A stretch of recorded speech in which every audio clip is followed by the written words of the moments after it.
Your dream college में admission लिया था। सारे सीक्रेट मैं इस वीडियो में बताने वाली हूँ। मेडिकल और नॉन मेडिकल दोनों ही बच्चों के पास यार दो ही चीजें की होंगी, या तो पूरा साल तुमने किसी एंट्रेंस एग्जाम की प्रिपरेशन की है, या तो पूरा दिन पढ़ के भी तुम्हारे मिड टर्म और हाफ ईयरली में अच्छे नंबर नहीं आए। दोनों ही सूरतों में अगर लास्ट के 15 दिन में तुम सोच रहे हो कि बोर्ड एग्जाम में 95 आ जाएंगे तो गलत नहीं सोच रहे हो। कई लोग तुम्हें बोलेंगे कि ये कंप्लीटली इम्पॉसिबल है, but not me. I believe in your dream and I know you can do it. और तुम्हारे सपनों को पूरा करने के लिए लास्ट के 2 दिनों में मैंने बहुत कम नींद के साथ ये अल्टीमेट स्ट्रैटेजी बनाई है जो मैं आज तुम्हें बताने वाली हूँ। But before I dive into the day wise strategy, let me tell you 3 reason why this strategy is the best strategy and it will 100% work. Number 1, पहली बात तो मेरे पास खुद पीसीबी था, यानी कि फिजिक्स, केमिस्ट्री और बायोलॉजी। और तुम्हारी तरह मेरी भी क्लास 11th में बहुत कम परसेंटेज आई थी। फिर भी क्लास 12th में बिना किसी ट्यूशंस के और बिना 16 घंटे पढ़े मैंने सेल्फ स्टडी के साथ 88% स्कोर किए थे और अपना ड्रीम कॉलेज में एडमिशन लिया था। तो अपने सारे सीक्रेट मैं इस वीडियो में बताने वाली हूँ एंड सम मोर। नंबर 2, ये कोई रैंडम स्ट्रैटेजी नहीं है जो गूगल से कॉपी पेस्ट की है, बल्कि ये वो स्ट्रैटेजी है जो सीबीएसई के टीचर्स भी ट्रस्ट करते हैं। इस स्ट्रैटेजी का ब्लूप्रिंट बना के मैंने 25 से ऊपर टीचर्स को भेजा।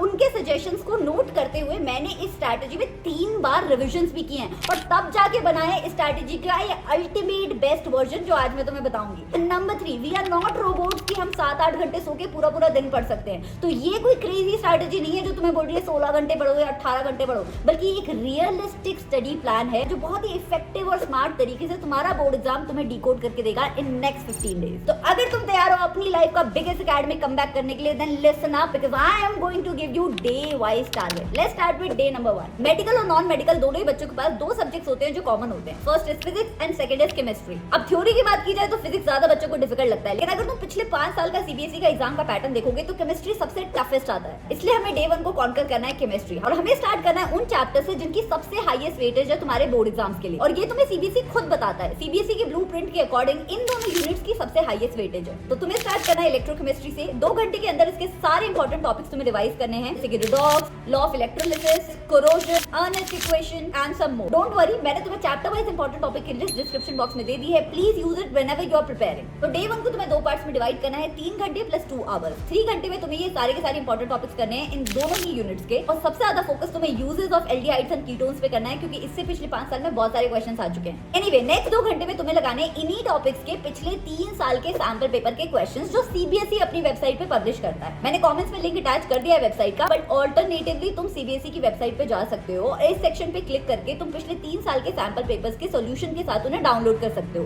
First try and solve this question yourself and then match your answer with the solution. And do not forget, जिस भी टॉपिक में तुम्हारा कोई आंसर गलत हो रहा है उस टॉपिक को तुम्हें एक पेपर पे नोट डाउन करना है, बिकॉज यही टॉपिक्स हैं तुम्हारे ब्लाइंड स्पॉट और इन्हें ही तुम्हें प्रिपरेटरी हॉलिडेज में रिवाइज करना है। तो डे 1 को केमिस्ट्री के सबसे इंपॉर्टेंट टॉपिक्स तुमने कॉन्कर कर लिए। अब चलते हैं डे 2 पे, जहां तुम्हें उठाना है फिजिक्स। लेकिन इससे पहले कि मैं फिजिक्स का प्लान बनाऊं, अभी भी मेरे पास बहुत सारे ईमेल्स आते हैं और बच्चे पूछते हैं मैम कोई एक ऐसी बुक बता दो जिससे हम बोर्ड एग्जाम के लिए प्रिपेयर कर पाए। एंड आई अंडरस्टैंड, क्योंकि पूरा साल तुमने थ्योरी पे ज्यादा फोकस किया है या तो एंट्रेंस एग्जाम की बुक्स पे ज्यादा फोकस किया है, और बोर्ड एग्जाम्स की जो प्रिपरेशन होती है वो एंट्रेंस से बहुत ज्यादा अलग होती है। तुम्हें एक ऐसा रिसोर्स चाहिए जो सिर्फ और सिर्फ तुम्हें सीबीएसई बोर्ड एग्जाम के लिए प्रिपेयर करे, और इसकी बेस्ट बुक जो मार्केट में अवेलेबल है वो है ओसवाल बुक्स की लास्ट मिनट प्रिपरेशन, जो फिजिक्स, केमिस्ट्री और बायोलॉजी तीनों के लिए अवेलेबल है। तुम्हें ये Amazon पे भी मिल जाएगी, फ्लिपकार्ट पे भी मिल जाएगी। I kid you not, mind map से लेके इंपॉर्टेंट नोट से लेके क्वेश्चन तक, this book is designed to make your board exams a success. Now day 2, physics के हमें इंपॉर्टेंट चैप्टर्स करने हैं, वो वाले जो हाई वेटेज वाले हैं। इसमें अभी मैं वेव ऑप्टिक्स को नहीं रख रही हूँ क्योंकि उसके लिए हमें थोड़ा सा कॉन्फिडेंस चाहिए होता है, तो हम बाकी के दिनों में करेंगे। डे 2 को मैं तुम्हें बोल रही हूँ ये वाले चैप्टर्स करने के लिए। चैप्टर्स को अगर तुम अच्छे से प्रिपेयर कर लेते हो तो डे 2 के अंदर ही तुम 30 से 33 मार्क्स अपने जेब में कर लोगे, और इसके लिए तुम्हें पूरा चैप्टर रीड करने की जरूरत नहीं है। टॉप 15 टॉपिक्स को उठाना है और उन्हें रिवाइज करना है एनसीईआरटी में से, and then you have to go on and solve the questions for these chapters. NCERT के क्वेश्चंस तो इंपॉर्टेंट है ही, साथ में सीबीएसई के सैंपल पेपर्स में से पिछले 3 साल के क्वेश्चंस भी तुम्हें लगाना है। तो डे 1 को तुमने केमिस्ट्री के इंपॉर्टेंट टॉपिक्स कर लिए और डे 2 को तुमने फिजिक्स के कर लिए। अब चलते हैं डे 3 पे।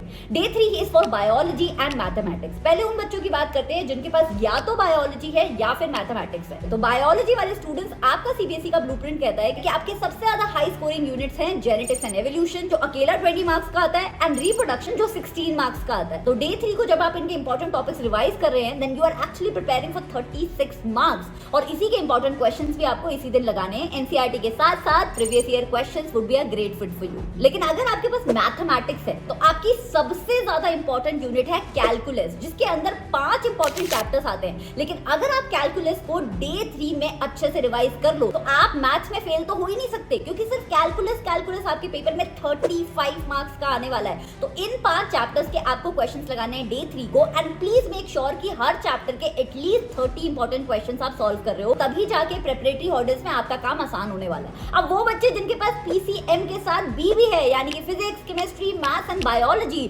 डोंट वरी, भूली नहीं हो तुम्हें। तुम्हारे रोज ईमेल आते हैं मेरे पास कि मैम सारी स्ट्रैटेजीज जो है या तो मेडिकल के लिए होती है या नॉन मेडिकल के लिए होती है, व्हाट अबाउट अस जिन्होंने एक्स्ट्रा सब्जेक्ट ले रखा है और हमारे लिए और स्ट्रेस है। तुम्हारे लिए ही रखा है मैंने डे 4। अगर डे 3 को तुमने मैथ कर लिया था तो डे 4 को बायोलॉजी के टारगेट पूरे कर लो, एंड वाइस वर्सा। अब जिन बच्चों के पास सिर्फ मेडिकल या फिर नॉन मेडिकल है, आपको डे 4 को लगाने हैं सैंपल पेपर्स, एक केमिस्ट्री का और एक फिजिक्स का। एंड डोंट वरी, ये मत सोचो कि मैम अभी तो सारे चैप्टर्स ही रिवाइज नहीं हुए हैं। पूरे साल तुमने मेहनत की है, तुम सैंपल पेपर सॉल्व कर सकते हो सकता है उसमें नंबर बहुत अच्छे ना आए, लेकिन सैंपल पेपर सॉल्व करना बहुत जरूरी है ताकि तुम्हें एग्जैक्टली पता हो कि कौन कौन से इंपॉर्टेंट टॉपिक्स होते हैं। चलते हैं डे 5 पे। अब तुम लोगों के पास इंग्लिश भी है, एंड आई अंडरस्टैंड साइंस इतनी डिफिकल्ट और इतनी वास्ट होती है क्लास 12 की कि हम इंग्लिश को पीछे छोड़ देते हैं। लेकिन बच्चा 95% बच्चों की परसेंटेज जो है इंग्लिश ही बिगाड़ती है, और किसी भी अच्छे कॉलेज में एडमिशन के लिए तुम्हें चाहिए होते हैं बेस्ट ऑफ 4 मार्क्स। तो इंग्लिश को पीछे मत छोड़ो, डे 5 को रिवाइज करो इंग्लिश को। सबसे पहले स्टार्ट करो उसके सारे ग्रामर के टॉपिक से। 1-2 घंटे के अंदर ग्रामर के सारे रूल्स रिवाइज कर लो, और नेक्स्ट 1 घंटे के अंदर ग्रामर के एमसीक्यूज कर लो। हर टॉपिक के एटलीस्ट 30 एमसीक्यूज तुम्हें लगा के देखने हैं टू बी फुल्ली प्रिपेयर्ड। और डे 5 को ही तुम्हें इंग्लिश के 2 सैंपल पेपर सॉल्व करने हैं। इससे तुम्हारा रीडिंग कॉम्प्रिहेंशन भी प्रैक्टिस हो जाएगा, राइटिंग सेक्शन भी प्रैक्टिस हो जाएगा, और ग्रामर तुम ऑलरेडी इस दिन कर चुके हो। अगर सैंपल पेपर सॉल्व करते हुए लिटरेचर के क्वेश्चन अभी तुमसे अच्छे से नहीं सॉल्व हो रहे हैं, डोंट वरी,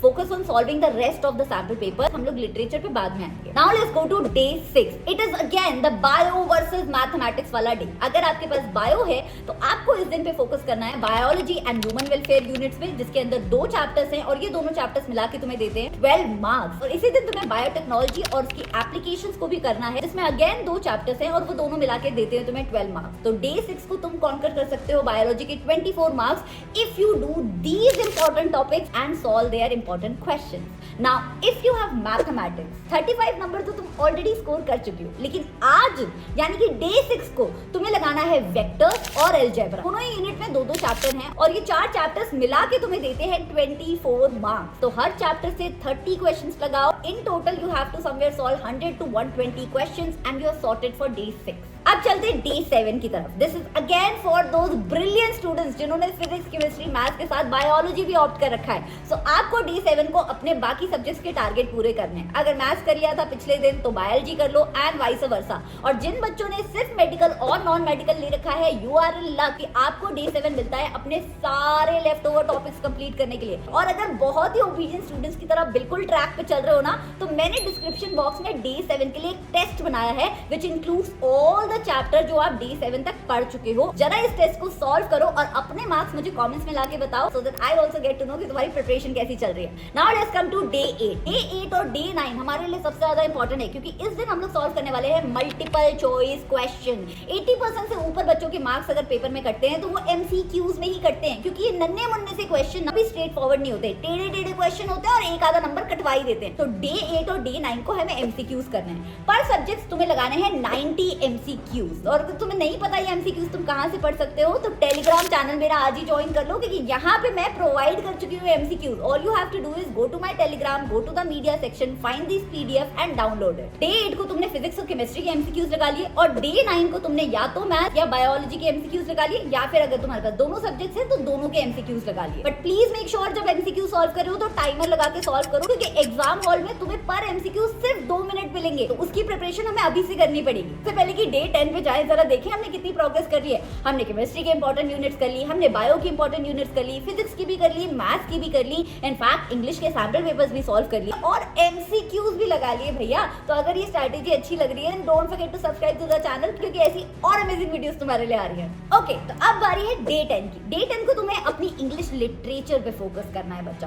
तुम्हें किन्हीं भी 10 चैप्टर्स की चैप्टर समरीज इस दिन पे पढ़नी है और इनके क्वेश्चन सॉल्व करने हैं। अब बोलोगे मैम बाकी चैप्टर्स का क्या होगा? भैया क्या हम सब कुछ 15 दिन में स्क्वीज नहीं कर सकते? So we have to prioritise the chapters जिसमें हम वीक भी हैं और वो सीबीएसई पॉइंट ऑफ व्यू से इंपॉर्टेंट भी हैं। तो कोई 10 चैप्टर अपनी इंग्लिश लिटरेचर के उठाओ, उनकी समरीज पढ़ो, इंपॉर्टेंट क्वेश्चंस करो, और इसके बाद अगर टाइम बचता है तो एक इंग्लिश का सैंपल पेपर इस दिन जरूर लगा के देखना, क्योंकि लास्ट के 15 दिनों की प्रिपरेशन में it is proven that every sample paper you solve will give you at least 5 more marks in your board exams. अब चलते हैं डे 11 को। डे 11 को अगेन मैथ्स या फिर बायोलॉजी। मैथ्स वाले बच्चे आपके पास 3 यूनिट्स बचती हैं, relations and functions, probability and linear programming. Probability में एक ही चैप्टर है जो अकेला चैप्टर तुम्हें 8 नंबर देता है, और लीनियर प्रोग्रामिंग में भी एक ही चैप्टर है जो तुम्हें 5 नंबर देता है। The other hand relations and functions में 2 चैप्टर हैं जो 2 चैप्टर मिलके तुम्हें 8 नंबर देते हैं। डे 11 को तुम्हें प्रोबेबिलिटी और लीनियर प्रोग्रामिंग को करना है एंड पर चैप्टर एटलीस्ट 30 क्वेश्चंस लगा के देखने हैं। अब बची रिलेशंस एंड फंक्शंस की बात, तो जरा उसे मैथ्स की प्रेप होल्डेज के लिए छोड़ दो, तब भी तो थोड़ी पढ़ाई करोगे।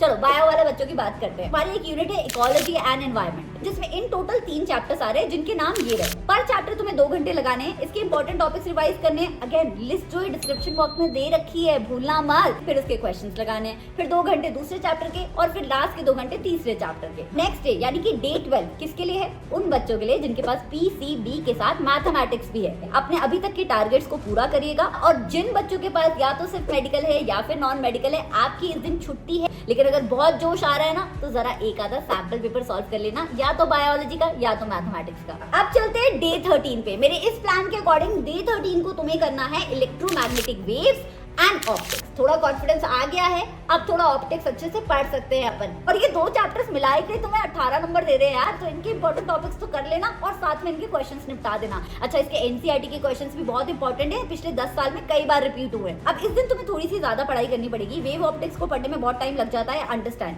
लेकिन इस दिन तुम्हें 2 घंटे सेमीकंडक्टर इलेक्ट्रॉनिक्स चैप्टर को भी देना है, क्योंकि ये चैप्टर तुम्हें 7 नंबर दिलाने वाला है। तो इसके important topics and question, and day 13 is over. Now day 14 को तुम्हारे केमिस्ट्री के जो टॉपिक्स हैं, यानी कि सॉल्यूशंस एंड केमिकल काइनेटिक्स, दोनों में से 7-7 नंबर के क्वेश्चंस आने वाले हैं। तो इनके इंपॉर्टेंट क्वेश्चंस तुम्हें लगाने हैं डे 14 को। एंड विद दैट तुम्हारा केमिस्ट्री अच्छे से रिवाइज हो रहा है, तुम्हारा फिजिक्स अच्छे से रिवाइज हो रहा है। जो भी लेफ्ट ओवर चैप्टर्स क्या टॉपिक्स तुम्हारे पास बचे हैं वो प्रेप हॉलीडेज के लिए हैं, लेकिन तुमने इस प्लान के अकॉर्डिंग ऑलरेडी 85 से 90 मार्क्स का प्रिपेयर कर लिया है। तो prep holidays are gonna be मक्खन फॉर यू। और अब आते हैं इस प्लान के बिल्कुल आखिरी दिन, यानी कि डे 15। बच्चा इस दिन तुम्हें लगाने हैं 3 सैंपल पेपर्स, 2 लगाने हैं फिजिक्स के और 1 लगाना है तुम्हें किसी भी उस सब्जेक्ट का जिसमें तुम वीक हो, यानी कि बायोलॉजी, केमिस्ट्री या फिर मैथमेटिक्स। लेकिन फिजिक्स के 2 सैंपल पेपर तुम्हें लगाने ही लगाने हैं, क्योंकि हमारा पहला मेजर एग्जाम जो है क्लास 12 का वो फिजिक्स का है, तो हमें इस पे थोड़ा सा ज्यादा ध्यान देना पड़ेगा। एनीवे इट इज प्रूवन कि जब पहला एग्जाम अच्छा जाता है ना, तो बाकी एग्जाम के लिए कुछ अलग ही कॉन्फिडेंस आ जाता है। तो ये थी तुम्हारी अल्टीमेट स्ट्रैटेजी। अच्छी लगी हो तो मुझे कमेंट्स में जरूर बताना, and I know you can do it, you just need to believe in yourself. I will see you next time with amazing video. Don't forget to